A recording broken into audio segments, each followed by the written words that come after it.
And we're back with the Buffalo Juggalo Radio Show.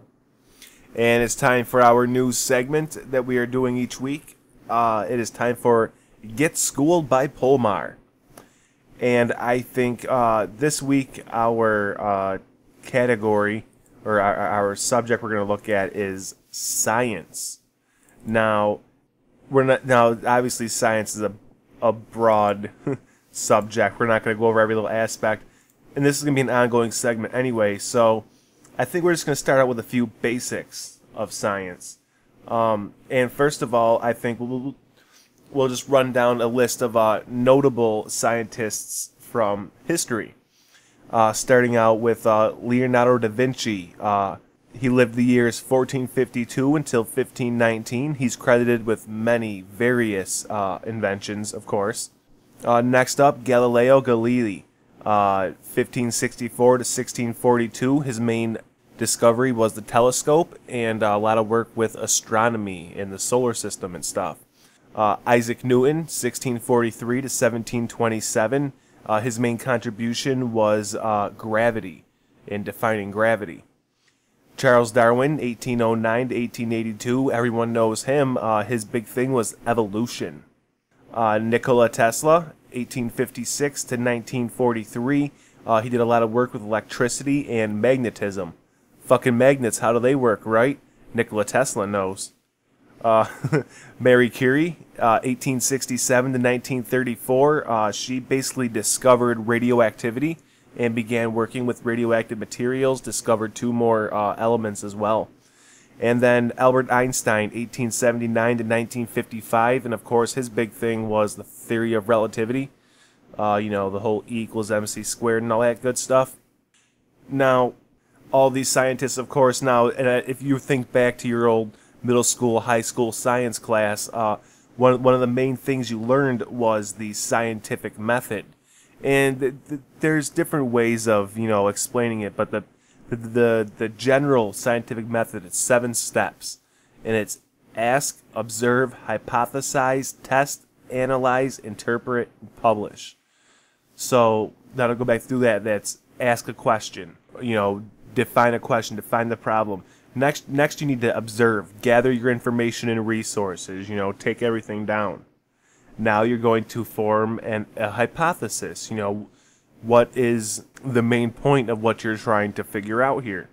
Then you're going to test the hypothesis by performing experiments and collecting data. Then you're going to analyze the data. You're going to interpret the data and draw a conclusion based on it. And then you're going to publish the results, let people know.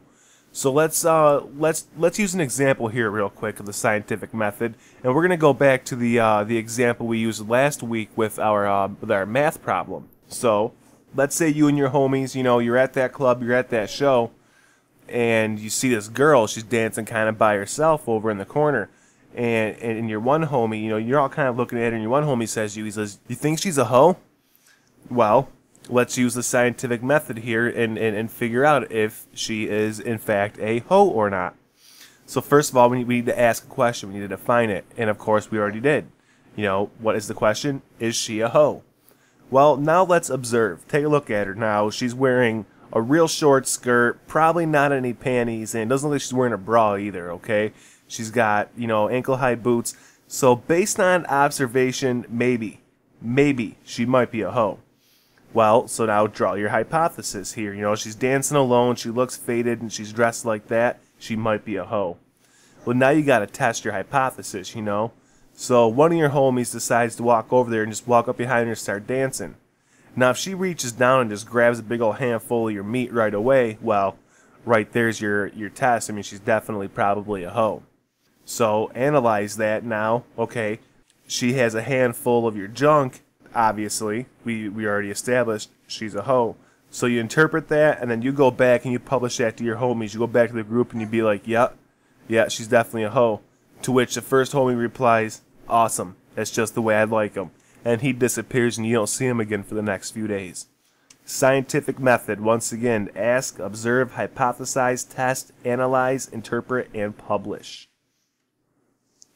Moving along here, along our basic science review, some of you may remember there are 6 simple machines in all of science, and they are defined as the lever, the wheel and axle, the wedge, the pulley, the inclined plane, and the screw. And all of these are used in everything, every contraption, every device you see. One of these is being represented. If there's two or more of these devices, these machines being used together in a way, then it becomes a complex machine.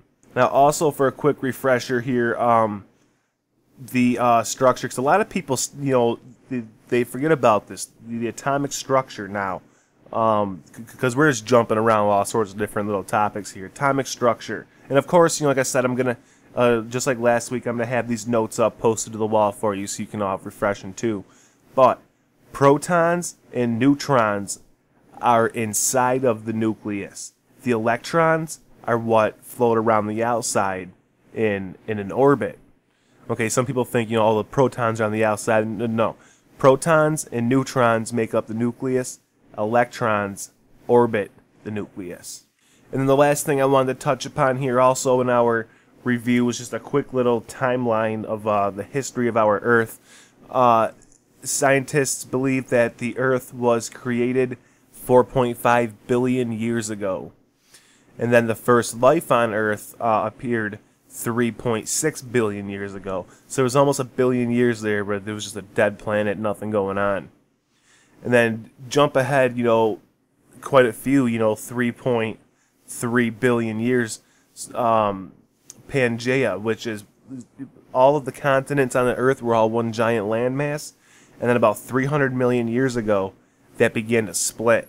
And the land masses floated away, and they became the continents that we have today. That's 300 million years ago. Now, 230 million years ago is when dinosaurs first appeared on Earth. So not long after that, Pangea split. And then 3 million years ago was the first human life on Earth. So you think about that. Earth was created 4.5 billion years ago. Humans showed up 3 million years ago. So there was a period of 4 billion years, over 4 billion years, that humans weren't even on this planet. The amount of time that we have been alive is barely a hiccup in the overall timeline of our Earth. So I think that's it for this week for our science lesson. I know there was a lot of random little topics to pop together, but I wanted to get these out of the way because as we go on, as this as the season goes on, this course is going to get a little more detailed in certain aspects. So these are all the general basics that I need to refresh everyone on so we can get into some more nitty-gritty stuff later on.